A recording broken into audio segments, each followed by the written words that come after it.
Olá, meus caros. Gravei essa aulinha aqui para nós darmos continuidade aos assuntos aí que estávamos conversando na aula síncrona, agora de forma assíncrona, tá bom?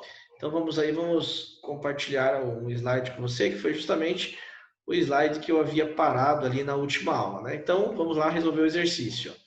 Então, dentro de um elevador, um objeto de peso de 100 newtons está apoiado sobre uma superfície. O elevador está descendo e freando com aceleração vertical para cima, de 0,1 metros por segundo ao quadrado. Considere a aceleração da gravidade como 10 metros por segundo ao quadrado. Durante o tempo de frenagem, a força que sustenta o objeto varia em newtons. Tá? Então, o primeiro caso nesse tipo de exercício é fazermos como já estávamos fazendo há um tempo atrás, né? Fazermos lá o nosso diagrama de forças. Então, vamos colocar aqui, né, como se fosse o nosso elevador. E aí você tem o peso do elevador, né? Então, aqui ó, você tem o peso do elevador e tem um cabo de aço aqui puxando para cima, né? Ó, aqui aí, o cabo de aço seria a força de tração. Mas aqui ele está falando que é dentro do elevador. Então, aqui dentro do elevador existe um objeto com peso, né? E ele está encostado no solo aqui, ó. Então, se ele está encostado no solo, existe uma força normal. Então, o que eu preciso considerar aqui? O objeto em si, tá? Que ele está falando sobre o objeto. E aí ele diz o seguinte, ó, o movimento está para baixo, tá? Tem uma pegadinha aqui, mas a aceleração está para cima. Então você vai considerar aqui, ó, a aceleração para cima, embora o movimento esteja para baixo. Tá? Isso aqui é para você conseguir visualizar aquela subtraçãozinha que a gente já fez, tá? Então o que você vai usar? Você vai usar, ó, a aceleração, tá? É a aceleração que você usa para fazer as continhas. Tá? Então, aqui usando a formulazinha, força resultante é igual a massa vezes a aceleração, certo? Força resultante, massa vezes aceleração. Então, a tua força resultante vai ser a subtração dessas forças, né? No caso aqui, ó, vai ser normal menos o peso, porque quem está em relação à sua aceleração fica na frente, que é normal. Quem está contrário à aceleração, que é o peso, fica com sinal negativo. É igual a massa vezes a aceleração adquirida, que ele falou aqui, ó, 0,1. Mas por enquanto vamos trabalhar só com formazinha. Ok? Então aqui você tem, ó, a normal menos. Como é que eu calculo o peso? É massa vezes gravidade, certo? Então vamos colocar aqui, ó, massa vezes gravidade. É igual a massa vezes o valor da aceleração. Tranquilo? Depois disso, dá para fazer o quê? Jogar massa, gravidade para cá. Então, tá negativo, vai ficar positivo, né? Então, aqui vai ficar normal é igual a massa vezes a aceleração mais a massa vezes o valor da gravidade. Tranquilo? Estão acompanhando, né? Aqui era negativo, né? Ó, e joguei para cá, ficou positivo.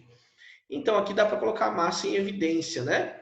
Então, aqui, ó, o normal é igual a massa em evidência.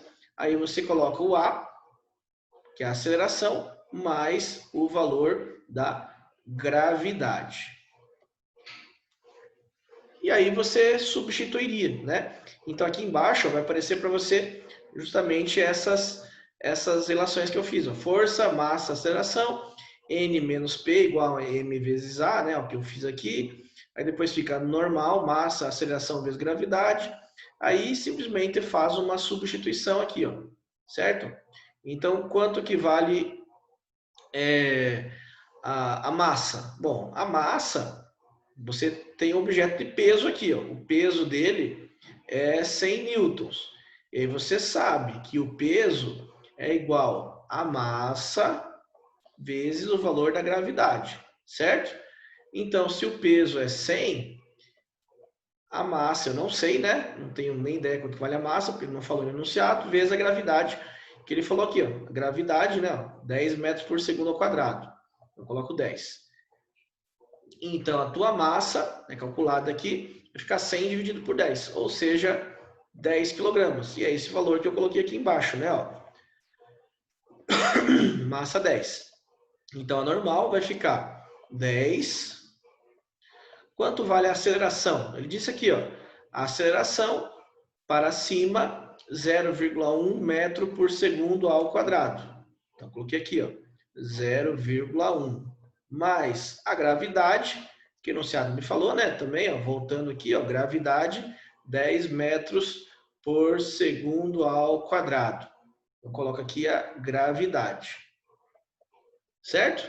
E aí vai ficar a continha, ó, 10 vezes 0,1 dá 1, né? E 10 vezes 10, 100. Então, fazer uma propriedade distributiva aqui, que vai ficar mais fácil do que fazer a soma depois multiplicar, né? Então, ó, 10 vezes 0,1 dá 1, mais 10 vezes 10 dá 100. Então, vai ficar 100 mais 1. Então, a normal aqui seria equivalente a 101 newtons. Que aí seria a resposta para esse problema, que no caso seria a opção A. Tranquilo? Então, aqui mais um exercício, né? Referente à força resultante, massa vezes aceleração, que é equivalente à segunda lei de Newton, certo? Segunda lei. Tranquilo? Vamos continuar ali no próximo. Então, só uma parte teórica de novo, que é a imponderabilidade, né? Nomezinho feio, mas é tranquilo. Então, numa conferência em Kyoto, em 1922, Einstein descreveu um movimento de inspiração que teve em 1907. Ele fez o quê? Encontrava-se sentado no gabinete de patentes em Berna, quando de repente me ocorreu um pensamento. Se uma pessoa cair livremente, não sentirá o seu próprio peso. Lembra que eu falei isso na aula síncrona? É porque ele vai aumentando a velocidade, né? Vai aumentando a velocidade devido à aceleração da gravidade. E isso vai fazer com que ele tenha a sensação de que a pessoa ela não vai sentir o peso. Então vai ser como se não tivesse a massa. Lembra do caso do elevador que eu falei para vocês? Se o elevador estiver descendo, você vai ser jogado para cima. Então, o valor da massa numa balança, por exemplo, que você estivesse medindo no elevador, seria um valor menor. Então, uma forma de você fazer um regime instantâneo, perder massa instantaneamente, é você descer no elevador. Quanto mais rápido for a descida, menor o sentimento da massa. Num movimento de queda livre, você vai imaginar, você vai ter a sensação de que não tem massa. Tá? Então, foi justamente isso aí que o Einstein, né, falou. Claro que de acordo com experimentos e tudo mais, né? Mas ele falou isso, tá? Que aí o levou-me a elaborar a teoria da gravitação. Levou-me quem? É o Einstein falando aí, né?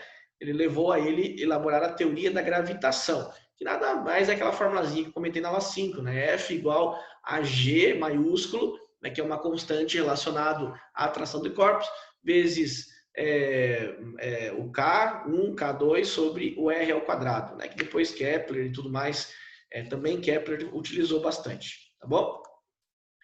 E o último slidezinho aí para fecharmos a nossa aula assíncrona, entramos propriamente dito na segunda lei, que a gente já usou bastante ela, né? Que é o princípio fundamental da dinâmica, ou seja, o princípio fundamental da movimentação. Lembra que a palavra dinâmica significa movimentação. Então diz ali, ó, a mudança do estado de movimento de um corpo é proporcional à força motora imprimida e é reproduzida na direção da linha reta na qual aquela força foi imprimida, certo? Ou seja, ele está falando ali da FR igual a massa vezes aceleração, tá bom? Quanto maior for a aceleração, consequentemente, maior vai ser a força resultante, né? Ele está fazendo uma relação justamente dessas grandezas aí da forma. Tranquilo, pessoal? Então, né, nas próximas aulas, continuaremos a debater sobre isso e vai anotando suas dúvidas para que na aula síncrona seja mais participativa, né? E vocês possam tirar as suas devidas dúvidas. Então, um grande abraço, Deus abençoe e bons estudos e até segunda-feira.